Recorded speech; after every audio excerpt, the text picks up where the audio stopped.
பல்லாயிரக்கணக்கான ஆண்டு வரலாற்றைக் கொண்ட பண்டைய சீனா, கலாச்சாரம், புதுமை மற்றும் நாகரிகத்தின் வளமான மற்றும் மாறுபட்ட முகத்தை கொண்டுள்ளது.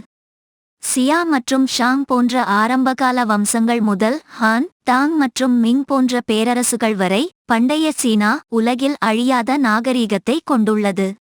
சீன நாகரிகத்தில் ஆழமான தத்துவ மற்றும் மத மரபுகள் இருந்தன. இதில் கன்ஃபியூஷனிசம், டாவோசம் மற்றும் பௌத்தம் ஆகியவை அடங்கும். அவை சமூக விதிமுறைகள், ஆட்சி மற்றும் கலாச்சார நடைமுறைகளை வடிவமைத்தன.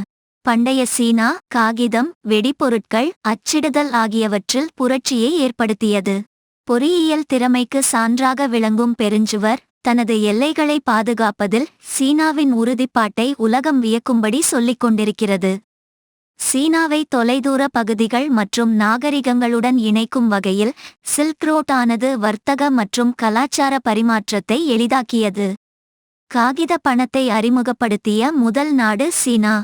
டிசிஎம் எனப்படும் பாரம்பரிய சீன மருத்துவம் ஆயிரக்கணக்கான ஆண்டுகளுக்கு முந்தையது. மேலும் அக்யூபங்க்சர் எனப்படும் குத்தூசி மருத்துவம், மூலிகை மருத்துவம் மற்றும் கிகோங் போன்ற மருத்துவ முறைகள் சீனாவில் உருவானவையே.